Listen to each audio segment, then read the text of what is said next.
Corona महामारी के बीच जो लोग राज्य छोड़कर गए थे, अब वो वापस लौटकर आने लगे हैं। छात्रों से लेकर मजदूर, सबका पैतृक घर से लौटने का सिलसिला जारी है।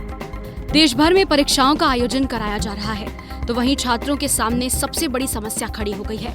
दरअसल हरिजन सेवक संघ के अंतर्गत आने वाला माता कस्तूरबा छात्रावास में 1 सितंबर को कुछ छात्राएं अपने घर से परीक्षाओं के चलते वापस हॉस्टल ठहरने आईं, लेकिन छात्राओं को हॉस्टल में प्रवेश नहीं करने दिया गया। वहीं छात्राओं ने हॉस्टल स्टाफ पर बदसलूकी का आरोप भी लगाया। हम जब हॉस्टल आए तो हमें मना कर दिया गया कि हम हॉस्टल नहीं खोलेंगे, अब हम हॉस्टल नहीं चलाएंगे, आप लोग अपना सामान ले जाइए, आप लोग बाहर जाके कहीं भी रहिए, आप हमारी जिम्मेदारी नहीं है। ये बोला गया आपसे कि हमारी जिम्मेदारी नहीं है? जी ये किसने बोला आपसे? ये रजनीश सर ने बोला, डॉक्टर रजनीश कुमार जो संस्था के सेक्रेटरी हैं। अच्छा, तो क्या जब आप यहाँ से आ रही थी तो उससे पहले आपने इनसे संपर्क करने की कोशिश की किसी तरह से, जो मना किया गया हो पहले की बताइए आप?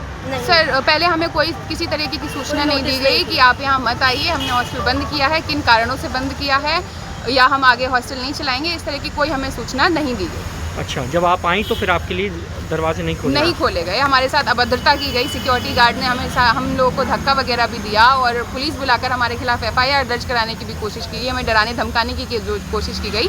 ज़बरदस्ती हॉस्टल खाली कराने के लिए इन्होंने हर तरीके का अपना जोर लगा दिया। सबसे पहले मैं ही हॉस्टल पहुंची थी सुबह 6:30 बजे, तो मैंने पहले अपनी वार्डन रोशंभा मैम को फ़ोन किया।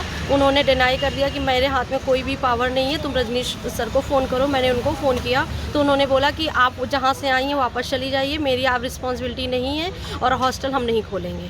अच्छा, तो आपके घर पे क्या बोला गया? उसके बाद हम दिन भर यही वेट कर रहे थे, ये हुआ अभी खुलेगा, अभी सेक्रेटरी सर आ रहे हैं, सारे लोग इकट्ठा हो गए, पूरे 6 लोग।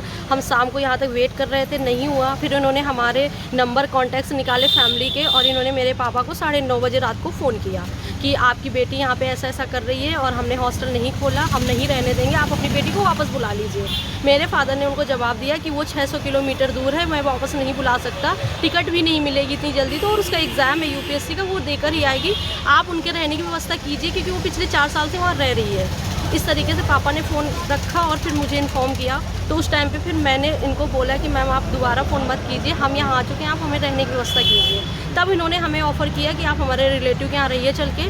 तो फिर मैंने दिल्ली मुखर्जी नगर SHO को फ़ोन किया और मैंने कहा सर इतनी रात हो गई है, आपके संज्ञान में ये मैटर सुबह 8 बजे से जब से मैंने PCR बुलाई है, तो आप हमें दिन भर तो निकल गया, आप हमें रहने के लिए, रात में स्टे करने के लिए कोई व्यवस्था दे दीजिए, हम सुबह रूम सर्च कर लेंगे क्योंकि इतनी रात को नहीं कर सकते।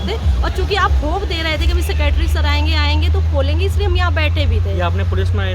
हाँ, पुलिस थी, परमानेंट पुलिस सुबह 8 बजे से यहीं थी, उनकी पुलिस थी और हमारी PCR थी। मेरी कॉल पे PCR थी, मेरे पास रिसीविंग है अभी, और उनकी पर्सनल पुलिस थी। किसने बुलाई वो जानेंगे, हमें नहीं पता। मैं भी 1 सितंबर को ही आई थी वहाँ से और हमें भी कोई नोटिस नहीं दिया गया था और मैं बाय एयर आई थी यहाँ पे। और उसके बाद उन्होंने, हम सब ने मिलकर मैनेजमेंट से बोला, मैम से कहा, बहुत रिक्वेस्ट की, उसके बाद भी रजनीश सर ने हमें कह दिया कि आप जो है अपना लॉक वॉक जो भी आपको करना है वो आप कर लीजिए, जैसे भी आपको रहना है रह लीजिए, हम हॉस्टल को खोलेंगे ही नहीं।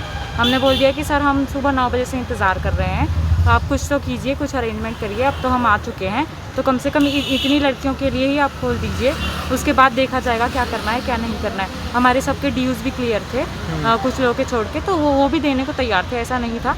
कोई UP से है तो कोई छत्तीसगढ़ से वापस आ रहा है हॉस्टल में, लेकिन छात्राओं के सामने रहने की सबसे बड़ी समस्या खड़ी हो गई है और प्रशासन और नेताओं से भी समस्या का हल करने की गुहार लगा रही है। INS TV के लिए मोहम्मद शोएब की रिपोर्ट।